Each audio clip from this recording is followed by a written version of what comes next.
Shalom teman-teman, apa kabar? Luar biasa. Nah, ketemu lagi di sekolah minggu online di Gaji Bambu. Setelah kemarin kita libur 1 hari ya. Nah, Bunda, pagi ini Bunda Eri bersuka cita nggak? Pastinya Bunda Eri bersuka cita karena Tuhan Yesus sangat baik. Kak Tias yakin dan percaya teman-teman di rumah pasti juga bersuka cita. Saat ini Kak Tias mau undang teman-teman untuk bangkit berdiri. Kita mau angkat satu pujian, Oh Sukacitaku. Ayo kita nyanyikan bersama-sama.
Sukacita kita semua sudah penuh. Nah, kita saat ini mau mulai sekolah minggu kita dulu dalam doa pembukaan. Kita satukan hati teman-teman, kita berdoa. Tuhan Yesus, kami mengucap syukur untuk berkat yang sudah Tuhan Yesus berikan kepada kami, Tuhan. Dalam istirahat kami semalam hingga pagi ini, Tuhan Yesus, berkat-Mu melimpah dan luar biasa dalam setiap kehidupan kami. Saat ini Tuhan Yesus, kami akan mengikuti sekolah minggu. Kiranya Tuhan Yesus berkati dari awal sampai akhirnya nanti. Terima kasih Tuhan, haleluya, amin. Teman-teman, Kak Tias mau ajak semuanya hari ini untuk selalu bersukacita dan memuji nama Tuhan. Saat ini kita mau angkat satu pujian lagi, senyum dan bermuka gembira. Kak Tias mau lihat senyum paling manis buat teman-teman semuanya. Yuk, kita bangkit berdiri.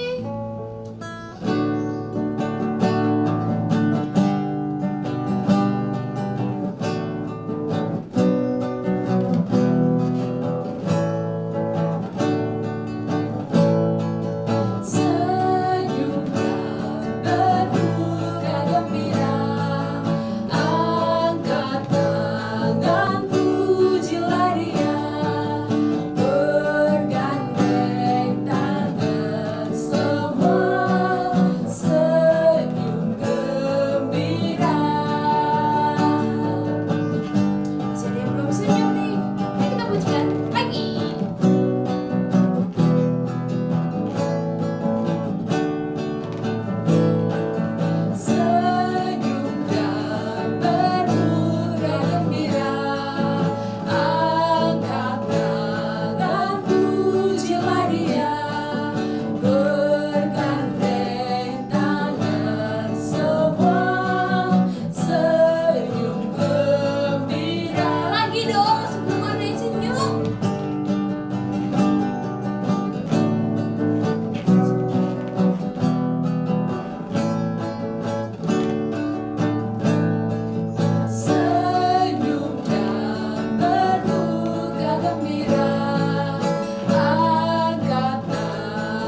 gembira. Kades mau aja teman-teman bersuka cita kembali. Sebelum kita mendengarkan firman Tuhan, kita mau angkat satu pujian. Sungai Sukacitamu.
Tuhan Yesus yang baik, kami bersyukur pagi hari ini boleh dipertemukan dalam sekolah minggu online GKJ Bambu.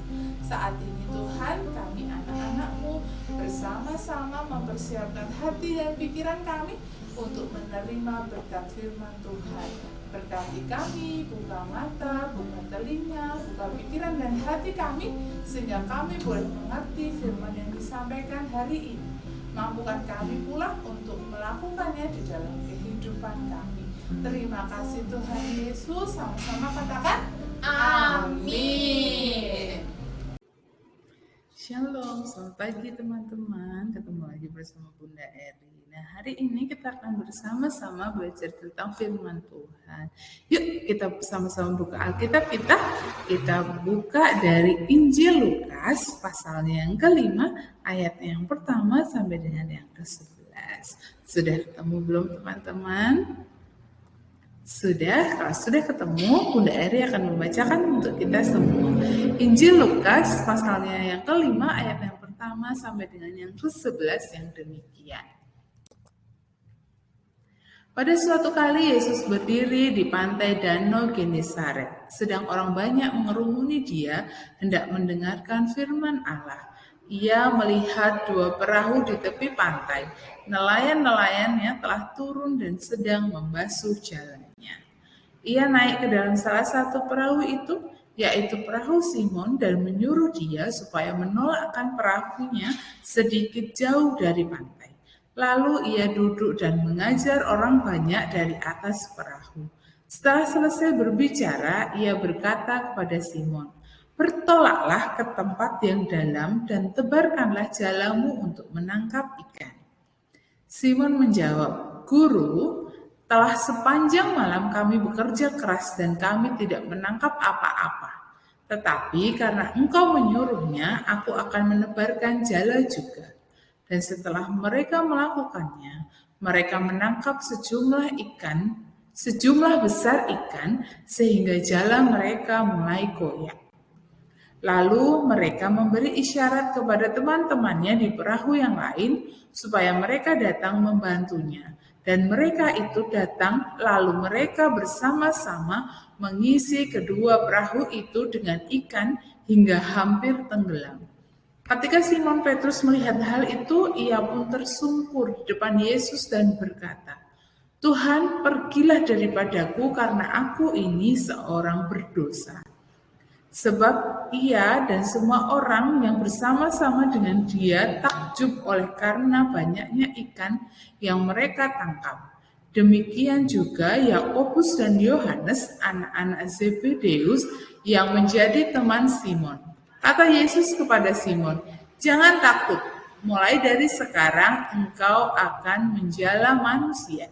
Dan sesudah mereka menghela perahu-perahunya ke darat, mereka pun meninggalkan segala sesuatu lalu mengikut Yesus. Nah, itu firman Tuhan dari Injil Lukas pasal 5 ayat yang pertama sampai dengan yang ke-11. Yang berbahagia adalah setiap kita yang mendengarkan firman Tuhan, menyimpannya dalam hati dan melakukannya di dalam kehidupan kita hari lepas hari. Haleluya. Amin. Nah, Bunda Eri sebelum membahas tentang firman yang kita baca hari ini, Bunda Eri akan bercerita tentang kancil dan gajah. Wah, ada yang sudah pernah mendengar cerita si kancil dan si gajah? Nah, kalau belum, hari ini Bunda Eri akan bercerita tentang kancil dan gajah. Nah, di sebuah hutan tinggallah seekor gajah yang terkenal sangat baik hati. Nah, si gajah ini punya sahabatnya si kancil. Sahabat si gajah atau si kancil ini suka sekali melompat-lompat. Kemanapun si kancil pergi, dia selalu melompat-lompat. Nah, suatu siang si gajah berusaha mengingatkan si kancil, teman-teman, untuk tidak sering melompat-lompat karena di tengah-tengah hutan ada lubang yang besar. Nah, tetapi si kancil tidak mendengarkan apa yang disampaikan oleh si gajah. Si kancil berpikir, aku kan udah biasa main ke hutan. Nah, jadi si kancil tidak mau mengikuti apa yang dikatakan oleh si gajah. Si kancil ini ngeyel, teman-teman. Dia melompat terus sesuka hatinya dia. Nah, suatu hari ketika si kancil sedang bermain dan melompat-lompat di dalam hutan, tiba-tiba dia bruk, si kancil jatuh, teman-teman, masuk ke lubang yang besar. Nah, kemudian si kancil berteriak-teriak, tolong. Nah, si kancil tidak bisa melakukan apa-apa selain dia minta tolong. Nah, teriakan si kancil ini didengar oleh si gajah yang kebetulan sedang berjalan melewati tempat itu. Kemudian si gajah berteriak, "Hei, siapa yang di dalam lubang itu?" Si kancil menjawab, teman-teman. Jawabannya apa? Aku kancil, tolongin dong. Siapa kamu? Aku kancil, sahabatmu. Kemudian si gajah bertanya, kenapa kamu bisa di dalam lubang itu? Kemudian si kancil mengaku, iya gajah, aku tidak mau mendengarkan nasihatmu. Aku pikir tidak akan terjadi apa-apa. Kan aku sudah sering lompat-lompat di hutan, tapi aku terperosok. Tolongin aku gajah. Nah, akhirnya si gajah memaafkan si kancil dan menolong si kancil. Mengangkat si kancil dari lubang yang besar. Si gajah menolong si kancil, kemudian si kancil meminta maaf. Maafkan aku gajah, tidak mendengarkan nasihatmu. Kemudian si gajah menjawab, ya lain kali kalau dinasehatin, didengarkan ya kancil. Nah, teman-teman, itu cerita si kancil dan si gajah. Si kancil yang ngeyel, tidak mendengarkan nasihat si gajah sampai akhirnya jatuh di lubang yang besar. Nah, demikian juga firman Tuhan yang kita baca hari ini mengenai Petrus yang juga sempat membantah Yesus ketika Tuhan Yesus menyuruh untuk pergi ke tengah laut untuk menangkap ikan. Petrus membantah karena dia merasa pasti nggak banyak ikan yang akan dia dapat. Tetapi walaupun begitu, Petrus tetap melakukan apa yang diperintahkan oleh Tuhan Yesus pada waktu itu. Nah, kesimpulan cerita hari ini teman-teman, melalui tokoh Simon Petrus, kita kembali diingatkan untuk mau mendengarkan apa yang diperintahkan oleh Tuhan kepada kita. Tuhan Yesus memakai orang tua kita, juga Bapak Ibu guru kita di sekolah untuk mengingatkan kita hal-hal yang baik untuk kita lakukan. Nah, semuanya itu dilakukan oleh orang tua kita dan juga Bapak Ibu guru kita, semua untuk kebaikan kita. Nah, itu cerita hari ini kita diajarkan untuk bersama-sama menjadi anak yang selalu dengar-dengaran, mendengarkan setiap nasihat yang diberikan oleh orang tua maupun Bapak Ibu guru kita yang ada di sekolah. Itu inti firman kita hari ini. Mari kita akhiri firman kita hari ini dengan bersama-sama berdoa. Kita mau lipat tangan, kita tutup mata dan kita berdoa. Tuhan yang baik, kami bersyukur untuk firman-Mu hari ini dan mampukan kami anak-anak-Mu untuk bisa menjadi anak-anak yang senantiasa mendengarkan setiap nasihat yang diberikan oleh orang tua maupun guru-guru kami. Mampukan kami Tuhan menjadi anak-anak yang baik. Terima kasih Tuhan untuk sekolah minggu hari ini dan kiranya sekolah minggu hari ini boleh menjadi sukacita bagi kami di dalam kehidupan kami. Kami mohon ampun Tuhan jika di dalam kami bersekolah minggu dan mendengarkan firman-Mu ada banyak salah dan dosa. Terima kasih Tuhan Yesus. Haleluya. Amin. Terima kasih teman-teman sudah mendengarkan firman Tuhan hari ini. Sampai ketemu lagi minggu depan. Tuhan Yesus memberkati. Shalom. Teman-teman, kita sudah mendengarkan firman Tuhan yang disampaikan oleh Bunda Eri. Terima kasih Bunda Eri. Nah, sekarang kita mau akhiri sekolah minggu kita. Kita mau angkat satu pujian. Tanganku kerja buat Tuhan. Begitu berdiri ya teman-teman.